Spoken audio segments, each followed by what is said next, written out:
Olá pessoal, tudo bem? Nós aqui na Sala de Obras Raras, um espaço bacana aqui da nossa instituição, do Unisagrado, um lugar de pesquisa para historiadores, profissionais das letras, das artes.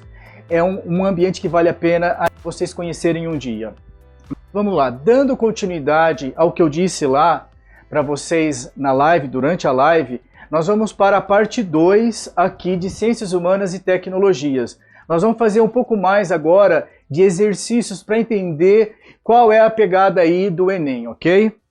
Bom, relembrando, é isso que eu contei agora há pouco para vocês na live, que é muito importante. O Enem, ele avalia o quê dos estudantes? A aplicação do conhecimento que vocês têm em situações problema.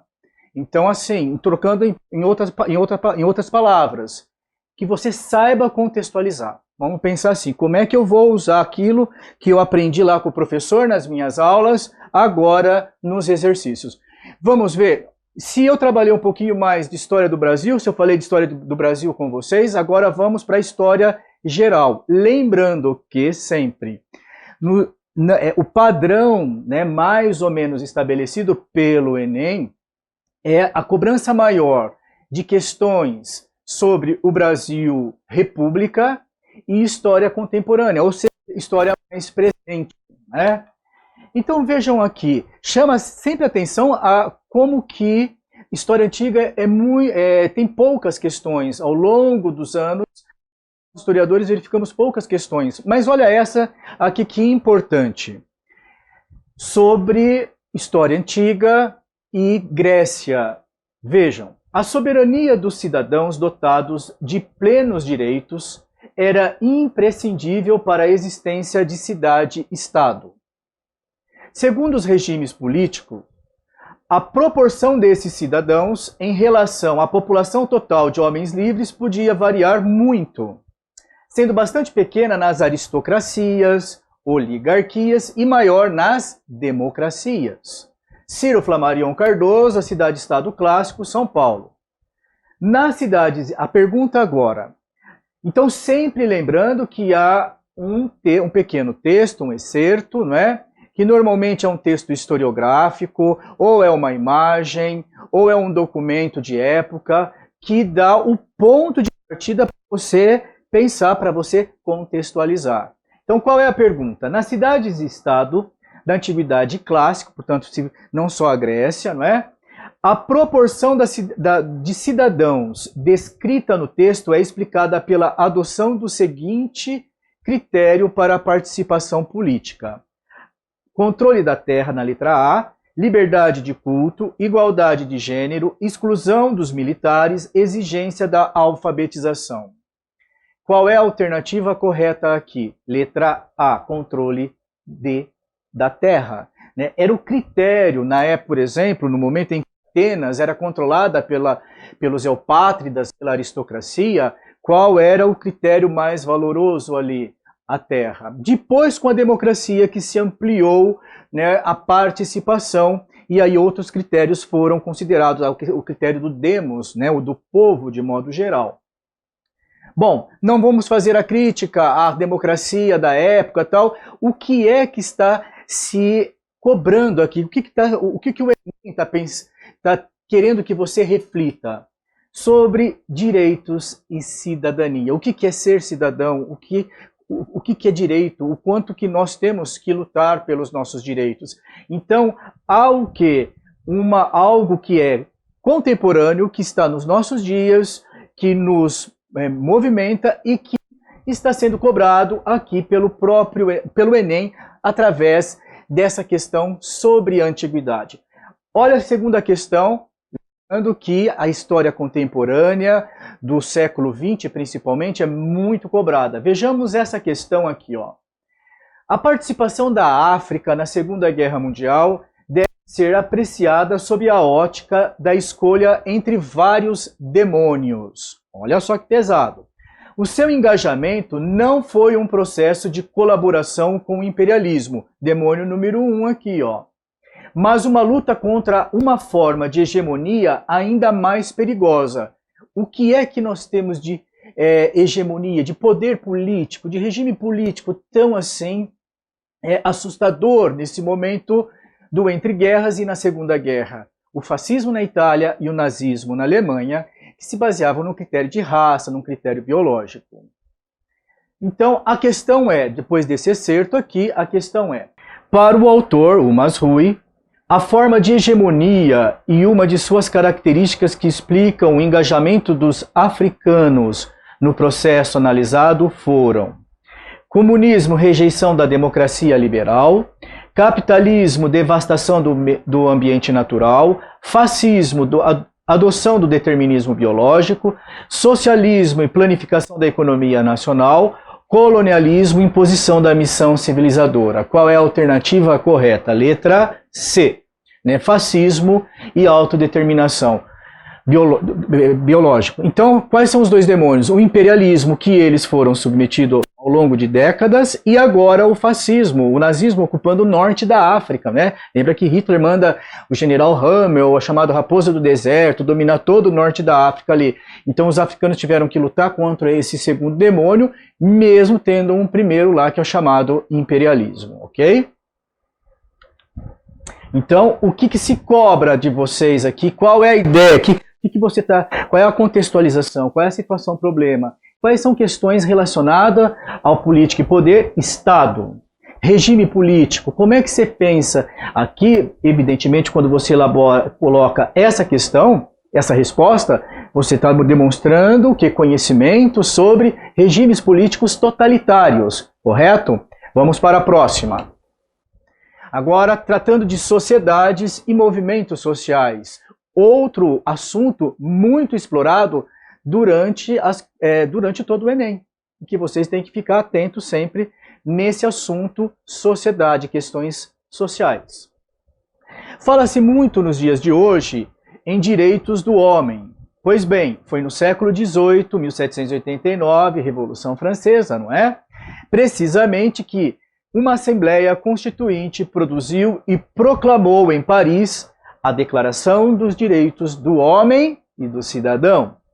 Essa declaração se impôs como necessária para um grupo de revolucionários, por ter sido preparada por uma mudança de plano das ideias e das mentalidades. O iluminismo. Olha que movimento que o texto nos está indicando. Historiador LRS Fortes, o iluminismo e os reis filósofos, São Paulo Brasiliense, 1981. Correlacionando temporalidades históricas, de novo, cobrando você, vamos contextualizando os tempos, as temporalidades. O texto apresenta uma concepção de pensamento que tem como uma de suas bases a modernização da educação escolar, a atualização da disciplina moral cristã, divulgação dos costumes aristocráticos, socialização do conhecimento científico ou universalização do princípio de igualdade civil. Já até deixei o Ezinho aqui destacado, que é letra E. Universalização do princípio da igualdade civil. Liberté, fraternité, égalité, né? O lema da Revolução Francesa. Né? A aplicação do quê? Daqueles ideais de direitos, de liberdade que o iluminismo vinha propondo. Então, isso está aí na nossa base, né? Até hoje, nesse mundo que vivemos, do século XVIII até hoje, né, a luta pelos direitos. Então, aquela questão que eu disse para vocês ficarem atentos, direito, cidadania, né, as lutas sociais, movimentos sociais são bastante valorizados nas questões do Enem. Mesmo na filosofia, na sociologia, não só na história, de modo geral, nas ciências humanas. Bom, vamos lá para a contemporânea de novo. Então aqui nós temos uma tratando do século XVIII, desse período. Agora vamos para o século XX. Olha que bonita essa questão, né? Começa com um poema, não é um texto historiográfico. Voz do sangue de quem? Do líder angolano Agostinho Neto, foi o líder da independência de Angola. Palpitam-me os sons do batuque e os ritmos melancólicos do blues. Ó negro esfarrapado do Harlem, ó dançarino de Chicago, ó negro servidor do South, Ó negro da África, negros de todo o mundo, eu, junto ao vosso magnífico canto, a minha pobre voz e os meus humildes ritmos, eu vos acompanho pelas emaranhadas Áfricas do nosso rumo, eu vos sinto, negros de todo o mundo, eu vivo a nossa história, meus irmãos. Disponível aqui, depois vocês podem consultar lá. Nesse poema, o líder angolano Agostinho Neto, na década de 1940, evoca o panafricanismo com o objetivo dele. Lembra que o panafricanismo, vocês com certeza aprenderam, que é a proposta, né, de união de povos de origem africanas. O objetivo de incitar a luta por políticas de ações afirmativas na América e na África, reconhecer as desigualdades sociais entre negros de Angola e dos Estados Unidos, descrever o quadro de pobreza após os processos de independência do continente africano, solicitar o engajamento dos negros estadunidenses na luta armada pela independência em Angola, e conclamar as populações negras de diferentes países a apoiar as lutas por igualdade e independência. A resposta, letra E, né, o panafricanismo, né, que ele vigora ali na década de 60, principalmente, 50, 60, né, tem como bandeira a independência desses povos da África, da autodeterminação deles, mas propõe uma união, né?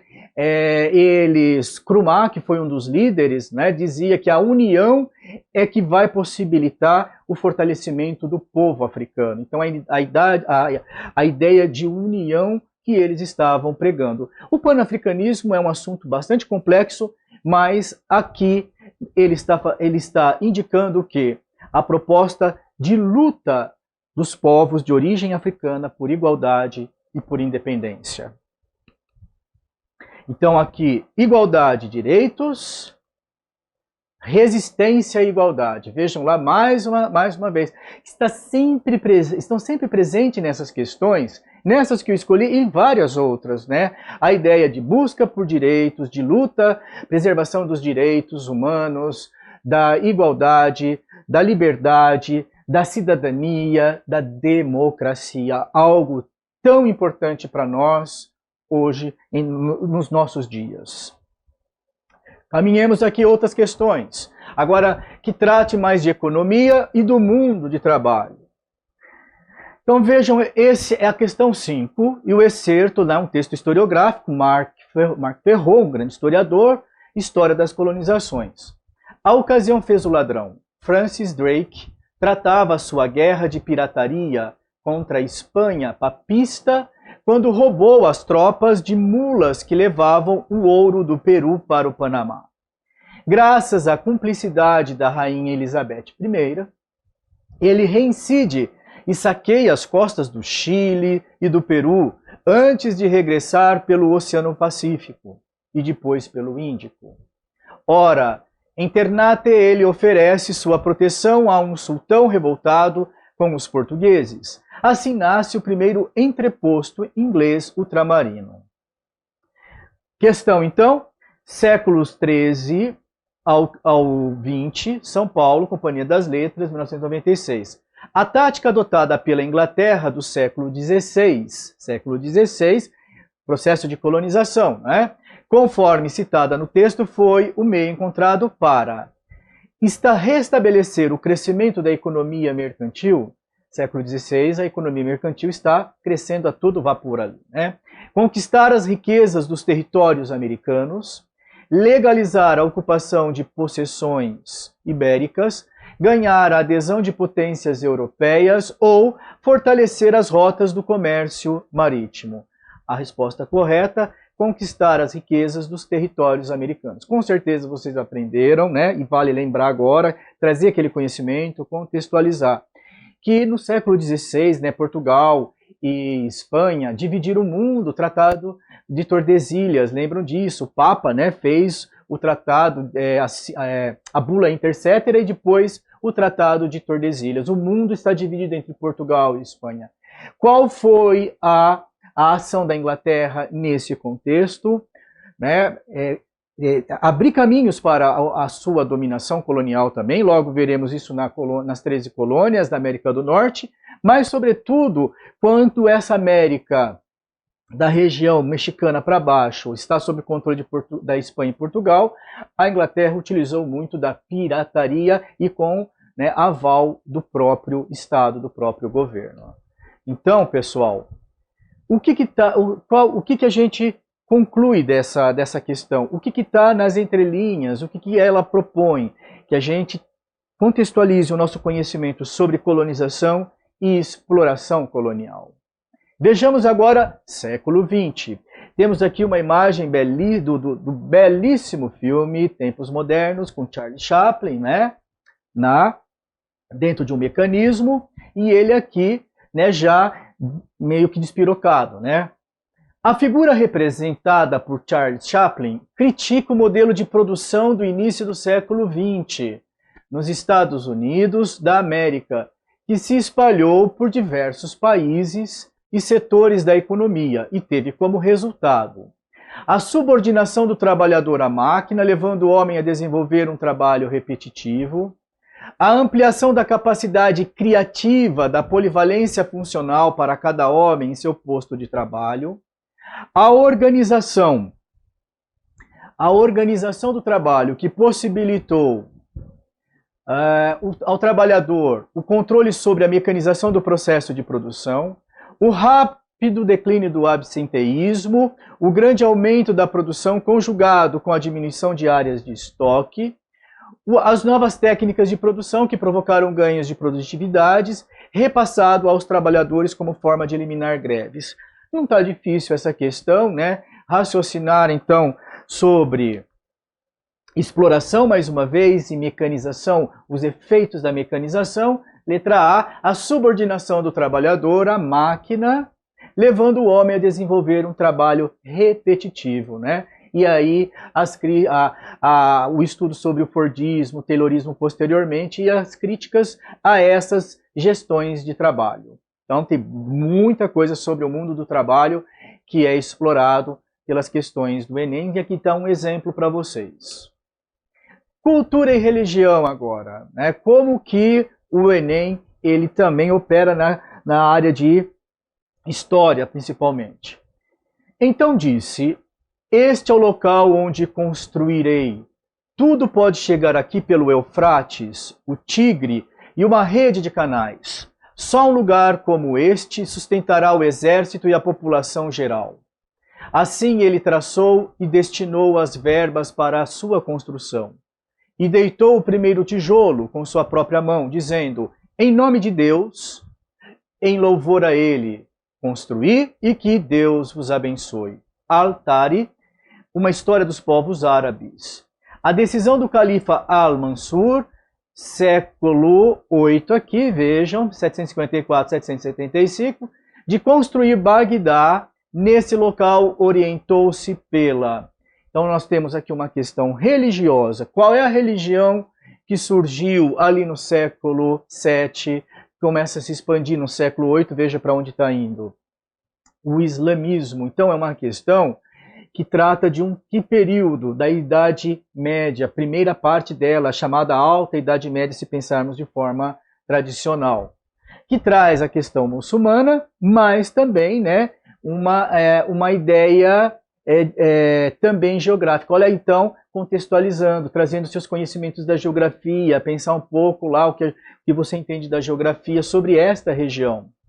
Disponibilidade de rotas e terras férteis como base de dominação política, proximidade de áreas populosas como afirmação de superioridade bélica, submissão à hierarquia e à lei islâmica como controle do poder real, fuga da Península Arábica como afastamento dos conflitos sucessórios, ocupação da região fronteiriça como contenção do avanço mongol. Resposta, letra A, disponibilidade de rotas e terras férteis como base de dominação política. Então, dali de Bagdá, a expansão continuará, a expansão do Islã continuará tanto no sentido de Oriente quanto ao Ocidente, né? Uma questão que trata de que religião, mas interrelacionada a quê?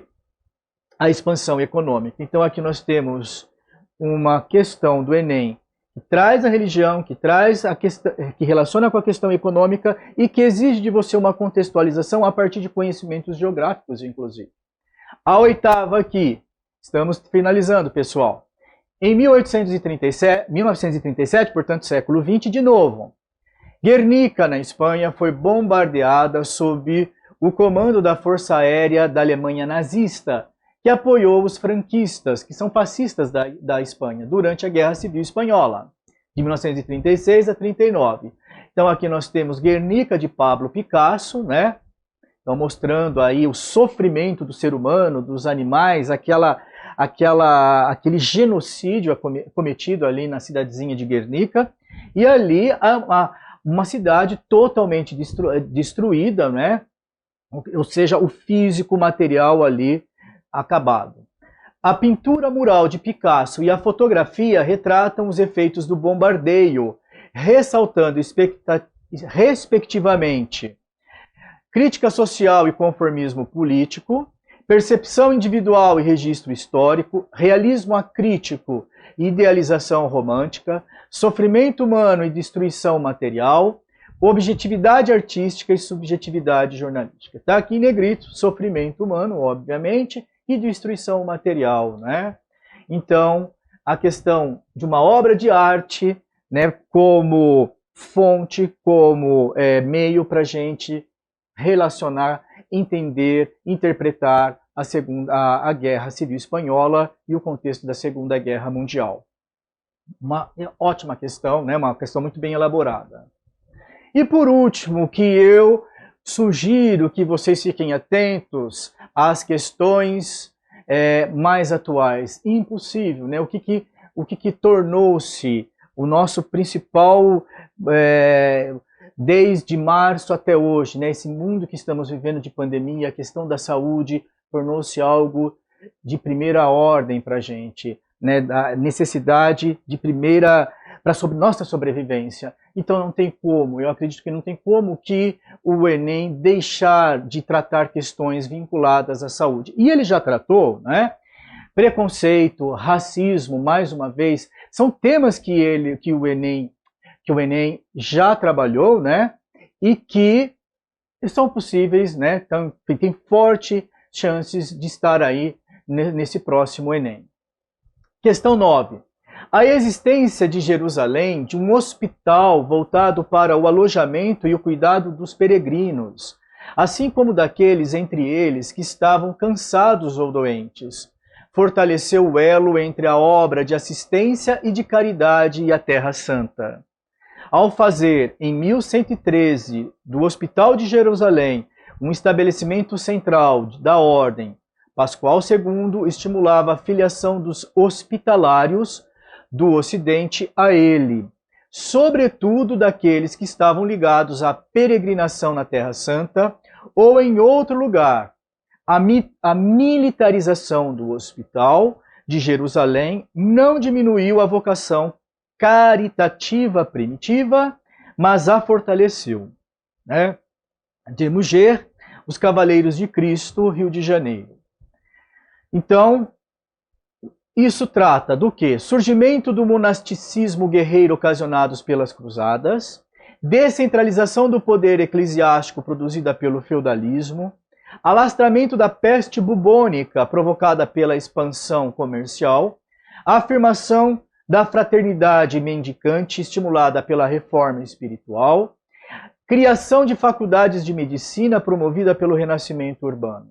Resposta, então, letra A, surgimento do monasticismo, de ordens, né, guerreiras e religiosas ao mesmo tempo, ocasionado pelas cruzadas.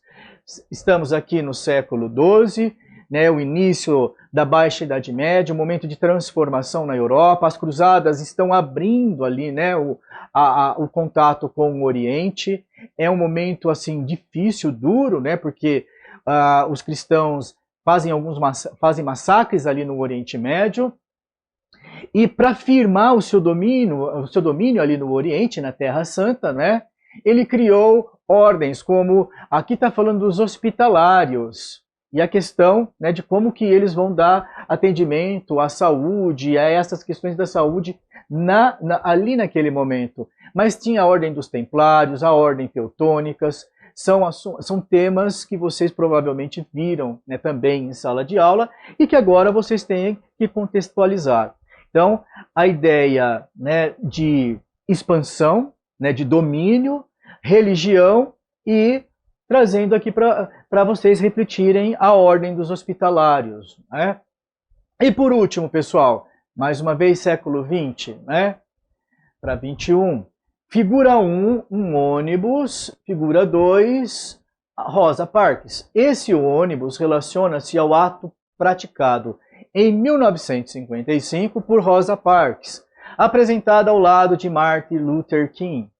O veículo alcançou o estatuto de obra museológica, por simbolizar o impacto do medo da corrida armamentista, democratização do acesso à escola pública, preconceito de gênero no transporte coletivo, deflagração do movimento por igualdade civil, eclosão de rebeldia no comportamento juvenil. Então, letra D, deflagração do movimento por igualdade civil. Começa ali com Rosa Parks. Ela está ao lado de Martin Luther King, né, que vai ser um líder pelos direitos civis dos negros nos Estados Unidos. Eu sugiro que deem uma lida em Malcolm X, né? E depois os Panteras Negras, que fizeram parte, né, desse processo de lutas ali nos Estados Unidos e que nos remete exatamente ao que hoje, né? Aqui não tá, que remete ao movimento negro, não é arte e guerra, né, mas ao movimento negro, a luta antirracista que nós temos hoje, ok? Então, pessoal, o que essa prova exige para a gente encerrar a nossa conversa aqui sobre ciências humanas e suas tecnologias? O Enem, ele exige o quê? É uma prova concorrida, vocês sabem disso. E para uma prova concorrida, sempre foi assim e será assim. Você tem que ter disposição para estudar, continue firme nisto, atenção às aulas, se você tem revisões ainda, dedicação às leituras, aproveitem e continuem a ler, insistência nos exercícios e persistência, busque lá as respostas se você não acertou, ok? Então esse é o meu recado. Desejo um grande sucesso para você, um grande desempenho para vocês aí na prova do Enem 2020. Um abraço, um beijo aí no coração de vocês.